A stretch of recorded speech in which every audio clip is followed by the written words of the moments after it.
तो बसपा सुप्रीमो मायावती को सुन रहे थे आप। एक तरफ उन्होंने केंद्र सरकार पर कटाक्ष किया कृषि कानूनों को लेकर के, तो वहीं दूसरी तरफ ये भी बता दिया कि पंचायत चुनाव लड़ने नहीं जा रही हो। तो इसी तरफ सारे कयासों पर विराम लगा दिया है कि सिर्फ पंजाब को छोड़ के अन्य किसी राज्य में जो 2022 में चुनाव होने वाले गठबंधन में बीएसपी सरकार जो है, बीएसपी जो है वो चुनाव नहीं लड़ेगी जाकर के। इस वक्त की बड़ी खबर की अब बात कर लेते हैं, मुजफ्फरनगर से आ रही है। आपको बताते चले, संदिग्ध परिस्थितियों में युवक की मौत हो चुकी है, सिर में गोली लगी है और शव मिलने से अब इलाके में सनसनी फैल चुकी है। मृतक व्यक्ति के हाथ में तमंचा भी मिला है। पुलिस हत्या या आत्महत्या की गुत्थी में अभी भी उलझी हुई है। इस वक्त की बड़ी खबर आर्या न्यूज के जरिए आपके टेलीविजन स्क्रीन पर है, आप तक पहुंचा रहे हैं। आपको बताते चले, युवक के सिर में गोली लगी है, शव मिलने से इलाके में हड़कंप मच चुका है। हालांकि युवक के हाथ में तमंचा भी पुलिस को मिला है। अब पुलिस इस पूरे मामले की छानबीन कर रही है कि यह हत्या है या फिर आत्महत्या। सर में गोली लगी है युवक के।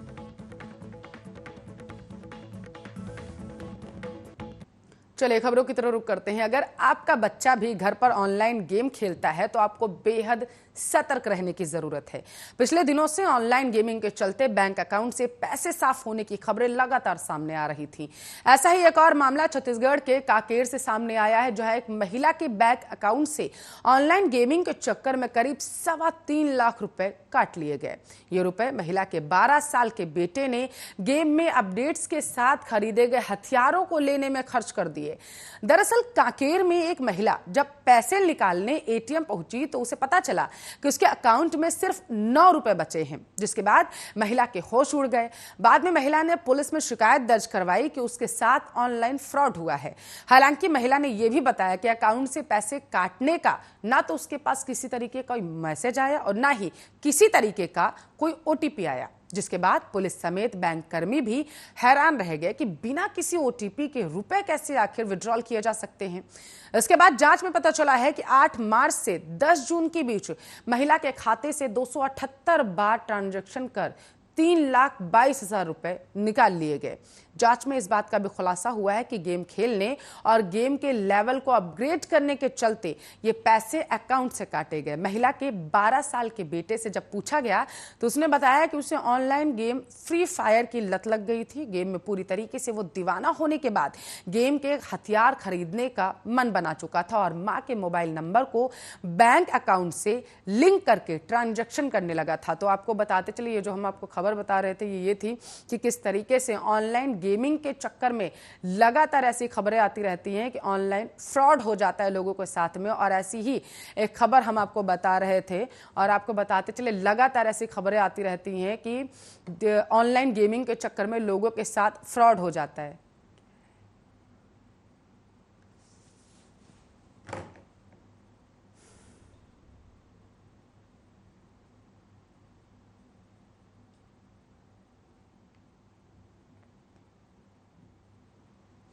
तो बाबा अमरनाथ की पवित्र गुफा से आरती का सीधा प्रसारण आज से शुरू हो चुका है। कोरोना महामारी को देखते हुए पिछले साल की तरह इस साल भी बाबा अमरनाथ यात्रा को रद्द किया जा चुका है, लेकिन सांकेतिक यात्रा हो रही है।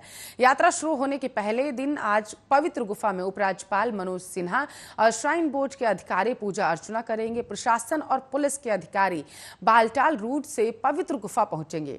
आज से लेकर 22 अगस्त तक आधे घंटे के लिए सुबह 6 बजे से लेकर 6:30 बजे तक और शाम 5 बजे से लेकर 5:30 बजे तक आरती होगी। इसका सीधा प्रसारण श्री अमरनाथ जी की वेबसाइट और ऐप पर होगा। श्री अमरनाथ श्राइन बोर्ड के अधिकारी सूत्रों के मुताबिक विशेष पूजा में एलजी मनोज सिन्हा के अलावा कुछ श्रद्धालु और सैन्य अधिकारी हिस्सा ले सकते हैं। इसके अलावा श्राइन बोर्ड के पदाधिकारी भी इस अवसर पर मौजूद रहेंगे। श्री अमरनाथ श्राइन बोर्ड के चेयरमैन और उपराज्यपाल मनोज सिन्हा ने कोरोना काल के चलते श्री अमरनाथ यात्रा रद्द करने की घोषणा करते हुए कहा था, लोगों की जिंदगियों को बचाने के लिए यात्रा रद्द की गई, लेकिन पवित्र गुफा पर जल्द ही पहले की तरह ही सभी धार्मिक गतिविधियां शुरू हो सकेंगी।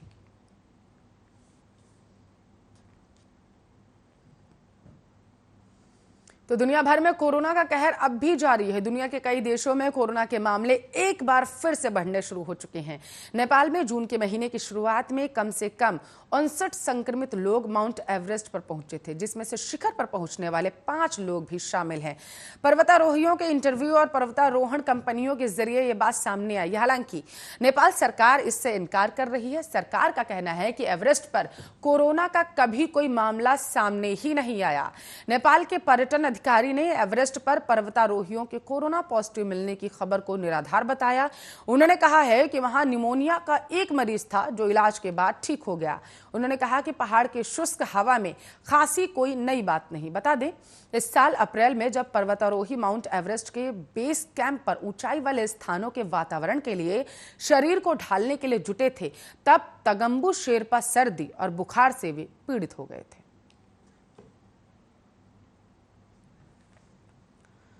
चलिए, इसी खबर के साथ इस बुलेटिन में बस इतना ही। अब बने रहिए हमारे साथ, देखते रहिए आपका अपना न्यूज चैनल आर्या न्यूज।